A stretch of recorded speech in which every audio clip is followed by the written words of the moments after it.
विचार केला त्याला सार्थक विचार म्हणतात। आणि हा सार्थक विचार कोणी केला असेल? जगद्गुरु तुकाराम महाराजांनी केला। आणि जगद्गुरु तुकाराम महाराज वयाच्या 21व्या वर्षी असताना आपले आई आपले वडील गेले। पहिल्यांदा वडील गेले, त्यानंतर आई गेली, त्यानंतर एक मुलगा गेला, एक भाऊ निघून गेले, घर सोडून गेले। काय करावं?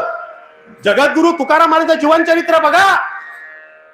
काही नको मला, संपूर्ण संपत्तीची दानादेन करून टाकली, मुलांकडे बघायला लक्ष नाही। एक दिवसाचा प्रसंग, मुलगा मांडीवर आहे, घरात पाणी प्यायला नाही। 1629, 30, 31, 32 4 वर्ष दुष्काळ पडले होते। आणि त्या दुष्काळामध्ये जगद्गुरु तुकाराम महाराजांच्या घरी प्यायला पाणी नव्हतं। दुसरी पत्नी आवली पाणी आणायला गेली आणि मांडीवर आपल्या मुलाचं मस्तक आहे आणि मुलगा म्हणतोय, बाबा मला तहान लागली रे, बाबा मला पाणी पाहिजे। अरे बाळा, आई तुझी पाणी आणायला गेली। चंद त्या नदी आपला इंद्रायणीच्या काठाला असलेलं ते गाव, त्या इंद्रायणी सुद्धा कोरडी पडली होती, तिथे पाणी नव्हतं। आणि सरते शेवटी कुठेतरी दोन कोसावर गेल्यानंतर पाणी मिळालं। ते पाणी घेऊन येत असताना त्या पत्नीच्या पायाला ठेच लागली आणि ते पाणी जमिनीवर पडलं। पाणी जमिनीवर पडलं आणि मुलगा म्हणतो, बाबा मला तहान लागले। प्रधान 5 संतांपैकी असलेले जगद्गुरु तुकाराम महाराजांच्या मांडीवर आपला संतू नावाचा मुलगा पाणी पाणी करून मृत्युमुखी पडला। प्रसंग डोळ्यापुढे आणा। जगद्गुरु तुकाराम महाराजांची पत्नी आणि आपला संसार बघा। जगद्गुरु तुकाराम महाराज एका अभंगामध्ये म्हणतात, पत्नीवर असलेला अभंग, त्यांची पत्नी म्हणते, तुकोबाची कांता सांगे लोकांपाशी, येडा पंढरीशी जातो ग बाई। जगद्गुरु तुकाराम महाराजांची पत्नी लोकांना म्हणते, येडा पंढरीशी जातो ग बाई। 4 माझ्या बहिणी नांदती सुखाच्या, माझी कर्म दशा आईशी झाली। फुटकाचा मणी, फुटकाचा मणी, तुटकाची तार, घाली येर झार पंढरीशी। माझ्या गळ्यामध्ये एक साधा फुटकाचा मणी नाही, सोन्याची तार नाही, आणि माझा हा पती येडा हा पंढरपूरला जातो। कोण म्हणतंय? जगद्गुरु तुकाराम महाराजांची पत्नी म्हणते। आणि मग त्या पत्नीला उपदेश करत असताना त्याच अभंगामध्ये तुकाराम महाराज म्हणतात की तिने असं करू नये आणि पंढरपूरच्या पांडुरंगाला शरण जावं।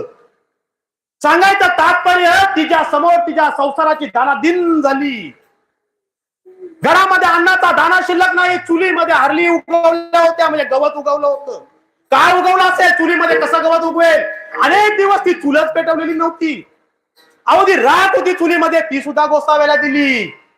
प्रपंच संपवला, जालोली संसारी बैसलो अंगणी, तुझे नाही म्हणे मानसी हे देवा। हे पंढरपूरच्या पांडुरंगा, मला दर्शन दे। माझा संसार मी जाळून टाकला, संपत्ती मी वाटून टाकली। आणि अशा परिस्थितीमध्ये सनकादिक संतांना निरोप पाठवला आणि सनकादिक संतांना सांगितलं, तुम्ही पंढरपूरच्या पांडुरंगाच्या अतिशय जवळच्या, पंढरपूरच्या पांडुरंगा तुमच्या हृदयामध्ये वास करतात, त्यांना सांगा माझा निरोप, मला भेटायला या, मला वैकुंठाला यायचं आहे। आणि सनकादिक संतांनी जेव्हा निरोप दिला आणि तो निरोप जगाच्या मालकाला मिळाला, माझे लाडके भक्त, माझे तुकोबाराय मला बोलवतात, गेलं पाहिजे।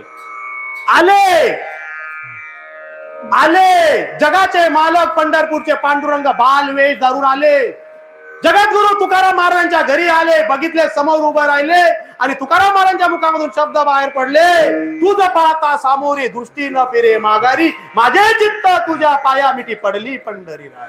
हे पंढरी राया, माझी वृत्ती माझे चित्त तुझ्या चरणापाशी स्थिर राहू दे, तू असाच माझ्या पुढे उभा राहा। आणि जेव्हा आले, दर्शन दिलं, घरात काहीच खायला नव्हतं, कन्या खायला दिल्या, कन्या। तुळशीचं पान शुद्धी पत्रकारिता दिलं आणि मोठा सप्ताह गावामध्ये भरला। आणि काही दिवस ते पंढरपूरचे पांडुरंग तिथेच राहिले। आणि राहिल्यानंतर जगद्गुरु तुकाराम महाराजांचा संसार आणि जगद्गुरु तुकाराम महाराज वैकुंठाला जायला निघाले। जात असताना कसं जावं, जो भेटेल त्याला सांगत होते माझ्या बरोबर वैकुंठाला चला, कोणीच यायला तयार झाले नाही। का झाले नाही? कारण ते आपल्यासारखे होते। आणि म्हणून या मृत्यू लोकांमध्ये आलेला असताना ज्यांनी सार्थक विचार करून जीवन जगलेले आहेत, त्यांनी विचार करावा आणि तो विचार जगद्गुरु तुकाराम महाराजांनी अभंग